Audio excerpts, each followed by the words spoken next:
Winthrop Vikings. Today is November 5th and we are following a Day 3 schedule. We have some important things to talk about today. The first being Prep Rally and Spirit Week that is fast approaching. Spirit Week is an opportunity for the school to come together, celebrate being a part of Viking Nation, and have some friendly competition between classes. Spirit Week starts on Wednesday, November 17th and goes on until the next Wednesday, the 24th.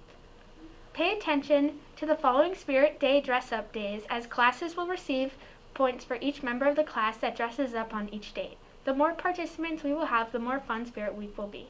On the 17th is Holiday Day. Dress up as in a way that shows your favorite holiday. The 18th is Country Music vs. Country Club, so decide if you are a country cowboy or a classy country clubber. The 19th is Fancy Friday, so get out your most fancy clothes. The 22nd is America Monday, so wear red, white, and blue. The 23rd is Color Day, so wear your class's color. And finally, the 24th is Viking Pride Day, so throw on your best blue and gold attire. With Pep Rally right around the corner, everyone's eagerly waiting to sign up for the games. This year's games are Human Bowling, Dizzy Bat Tic-Tac-Toe, Teacher Teepee Race, and Tug of War. Last week, we described Dizzy Bat Tic-Tac-Toe. Over the next couple of weeks, we will continue to explain the games and tell students how they can sign up. This week, we are highlighting Human Bowling. In the game, each team will have one person be the bowling ball and the other the bowler. The human bowling ball will sit on a scooter and the bowler will push them down the lane towards a set of pins. The objective is for the human bowling ball to knock down as many pins as possible. Make sure to sign up soon if you want to participate in the games for an opportunity to win points for your class. Now on to our first story. The Winthrop High School Drama Society has been working really hard to create the first performance this year, the SpongeBob musical. The musical will be taking place next weekend, and we want to give you another behind-the-scenes look. Let's have a sneak peek at what this performance will look like.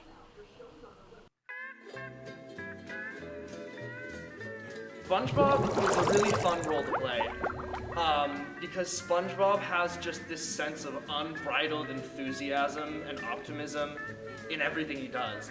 So it's just fun to do because everything I do is so peppy, so positive, so it's just such a nice theme and such a nice attitude to have. And it's always every day it's this is the best day ever. It's just a fun role to play. So as Sandy, everyone really knows her. She has a country accent, so I've been learning how to do that. It's not a super hard accent, but I've been talking to people who are good with accents, and I've been looking up videos on YouTube and stuff for how to do that. Yeah, so when I play Patrick, a lot of it is just taking inspiration from the show itself. A lot of us grew up watching the show when we were younger, so it's been pretty easy to just watch the show and try to take some of Patrick's mannerisms and expressions into my own role, and just a lot of have fun with the role because it's a really fun role. We interact a decent amount, not huge, but when we do, it's usually very rival-ish. I call you Tiny Dancer, I'm pretty sure. Yeah. Yeah. For my character, I have a lot of interesting scenes with Karen, and I try to kill everyone too, which is a lot. fun. It's 3 times in 3 different ways. Yeah, that's what you can expect. So this show is just going to be really fun. I think that's the biggest thing to expect.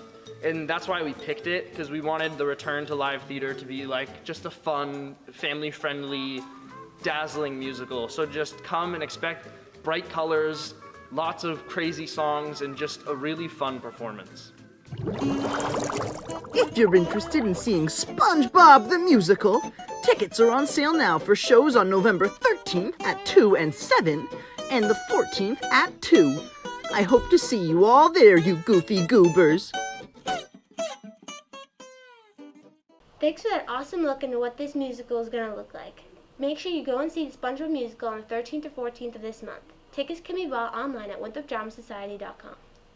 Now onto some sport news. Even though fall sports seasons have come to a close, we still have a few teams representing Winthrop High School in the playoffs. The football and boys soccer team both have a home playoff game this weekend. With the cheerleading team taking on the NEC after a big competition win last weekend, here's Eric with more on the story. There's only 3 sports remaining: boys soccer, football, and cheerleading. The seniors are hoping to leave their final season as a Viking on a good note. We got detailed interviews with a couple of people to find out their thoughts on the season. The boys soccer team and the football team have made their way into the playoffs and are looking to bring one back to Winthrop. This is the first time in boys soccer team history that they are in the playoffs, and they're not going to let it go to waste. The football team is looking forward to playing in the playoffs, and they are trying to make a run. The cheerleading squad won the competition last week, and they are trying to fight for NECs. Some things we're doing well is that we have a positive outlook. Like almost every practice, we're always positive, never look at anything negative. And we're also really consistent, so we're building consistency. Winning our last competition will definitely help with confidence because I know we have a lot of underclassmen. So I think that having them go through the first competition is definitely going to help through NAC. We can improve on our confidence at competitions. I definitely think we break under pressure, so we need to build up our confidence and yeah. Okay, so the biggest competition would probably be Danvers because they're just a really good team and I think that they have hit a lot of their stuff lately, so I think that's probably the biggest competition we probably have. After the football season, we start our competitive season, and this will continue on all throughout November. So we have NECs this weekend, and after that we have competitions following every weekend.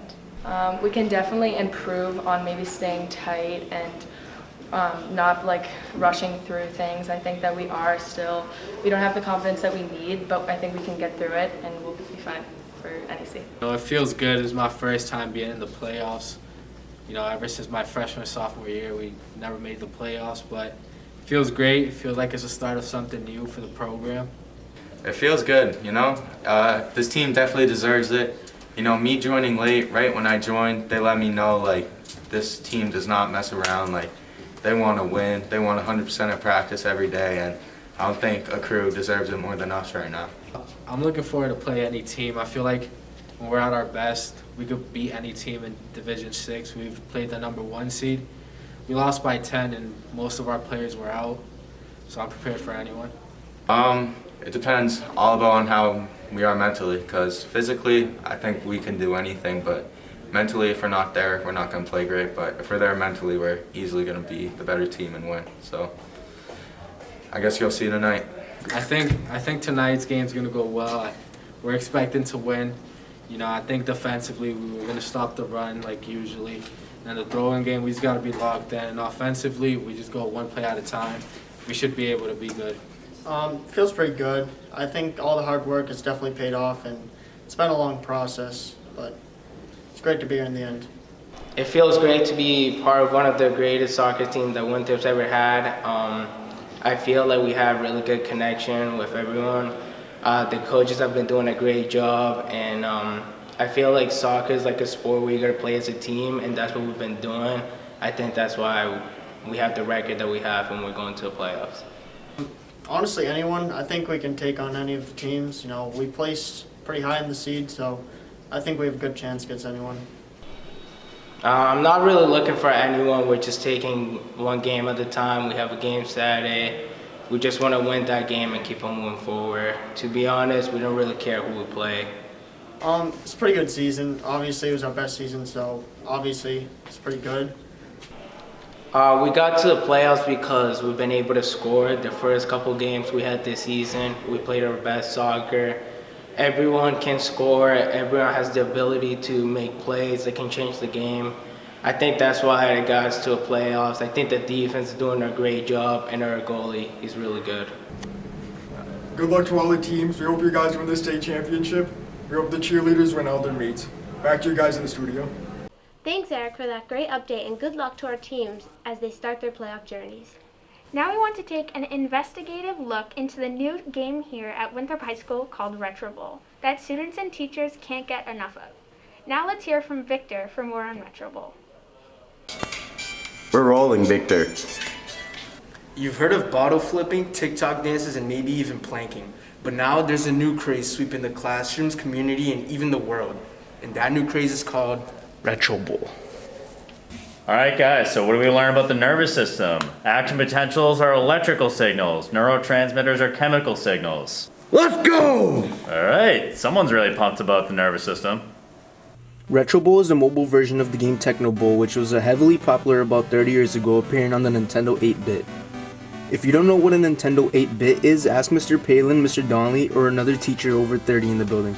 The classic game is now making a comeback on people's phones.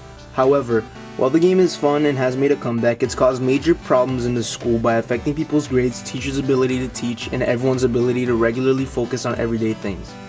Alright, we have to talk about your cell phone. It's really a problem in my class and I can't accept it anymore. So, what's the plan? What are we gonna do? Are you playing RETROBOWL right now? This is unacceptable. I mean, it's the fourth quarter. I'm almost done, Miss Domina. Are you kidding me? We caught up with some of these retro renegades to find out about this new craze and how it's affecting their daily lives and who in the school is a true RETROBOWL superfan. Okay, so obviously the world has a lot of problems. Nuclear ambitions in North Korea. There are problems in the Middle East. There's problems all over the place. But the biggest problem that I think afflicts Winthrop High School, obviously, would be RETROBOWL. I started skipping football practices and other social activities. I stopped seeing my family just so I could play the game. I like to personally think of myself as a 5-star receiver. I have the max catching, max speed, max endurance, max everything, you know? I actually caught my teacher playing RETROBOWL once, and he was supposed to be grading our quizzes, but we all got an A instead. Not only is it a distraction for many, many students, but it gives them the wrong idea of what retro actually means. The grim reality is that you folks think that retro means the kind of graphics that you see on RETROBOWL. Oh no. Oh no. As you can see, this RETROBOWL craze has affected students, teachers, and even families. Hopefully we recover soon from this RETROBOWL pandemic. That's all we have for this segment today, and back to you guys at the studio. Thanks, guys. That's all we have for you this week. Make sure you show the football team some support tonight at 7 versus South Hadley. This theme for tonight's game is red, white, and blue, so make sure you show up wearing those colors. Also, the boys soccer team will have their first playoff home game this Saturday versus Bishop Connolly at 1:30. Lastly, the cheerleaders will be competing for the NEC title this Sunday at Masco at 3:30. Good luck to our teams competing this weekend. Have a wonderful weekend, and remember, roll Vikes!